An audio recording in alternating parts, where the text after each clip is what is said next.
Hello po, kumusta na po kayo? Welcome back po ulit sa Lutong Pinoy sa Amerika. And for today's video po, tayo po ay magluluto ng Pansit Mickey Gisado.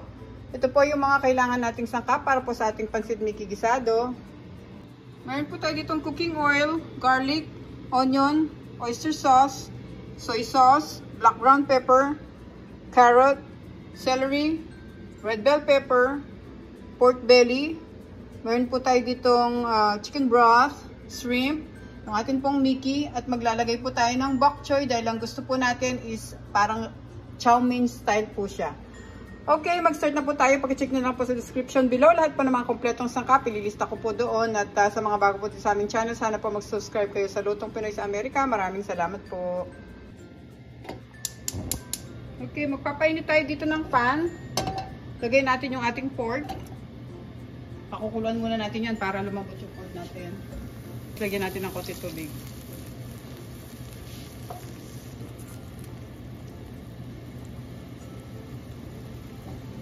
So ilalagay ko yung takip guys. Tayin natin siyang kumulo at ma-drain yung water niya.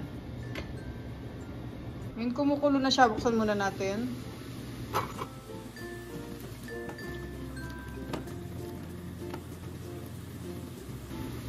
Ngayon balik natin yung takip.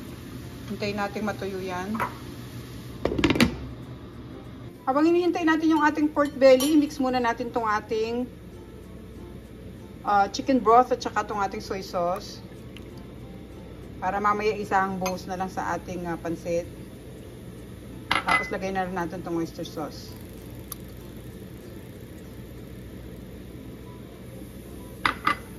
Yan. Gawin lang natin yan.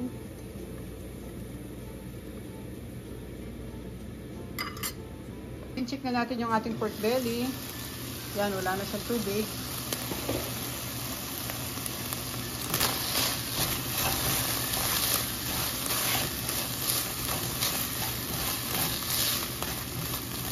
Hintayin lang natin siya maprito ng konti.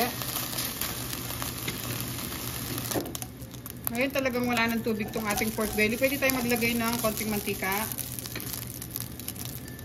para maprito sila. Papansin nyo, hindi masyadong mamantika yung pork belly na ginamit natin.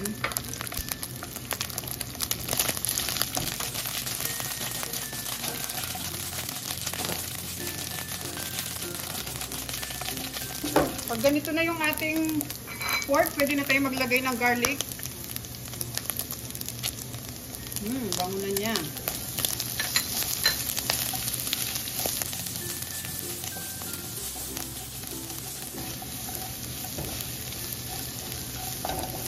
Tapos lagyan na natin yung ating sibuyas.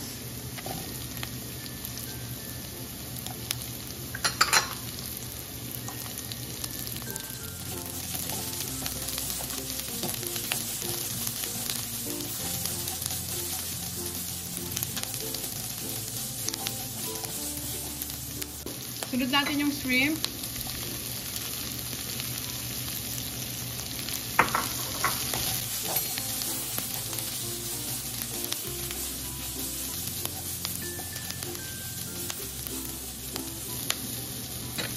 Lagyan natin yung black ground pepper. Haluin natin ulit hanggang mag-orange tong ating shrimp.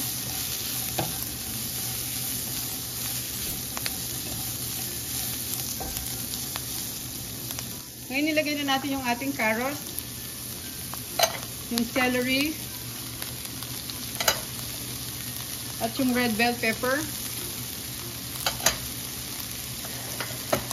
Lagyan natin ulit.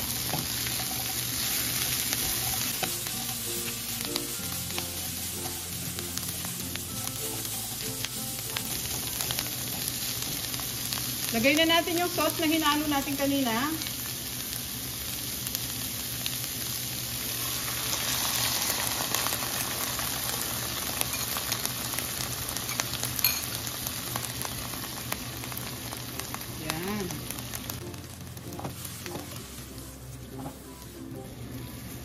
Papakuluan lang natin to ng mga 2 minuto. Tatakpan ko siya.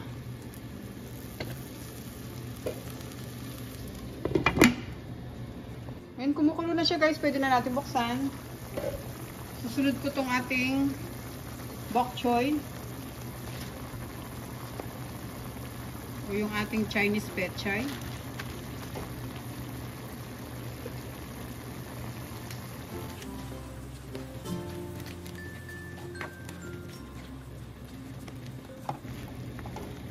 Tapos pwede na natin nilagay yung ating Mickey. Yan.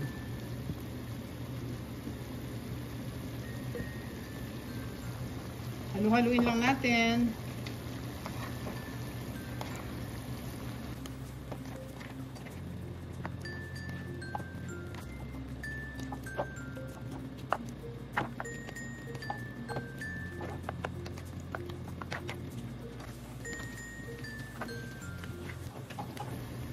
Halo lang tayo ng halo hanggang ma-absorb ng ating noodles yung sauce natin.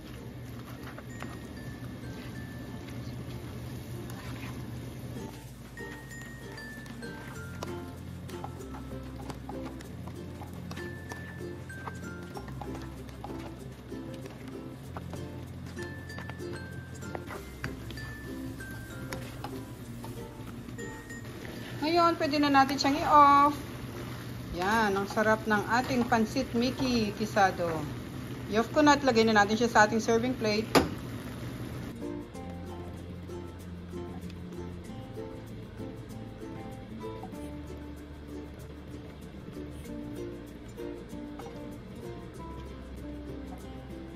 Okay guys, ito na po yung ating recipe for today, ang ating pansit Mickey Guisado. Napakasarap po niya, no? Sana po gayahin nyo, magugustuhan po ng pamilya nyo. Maraming salamat po ulit sa panonood. Sana po mag-like and subscribe kayo sa Lutong Pinoy sa Amerika. At huwag nyo po kalimutang i-check yung mga other videos namin. Thank you so much po ulit guys. Ingat po tayong lahat and God bless. Ito na po ang ating recipe for today, ang ating pong pansit Mickey Guisado. Salamat po.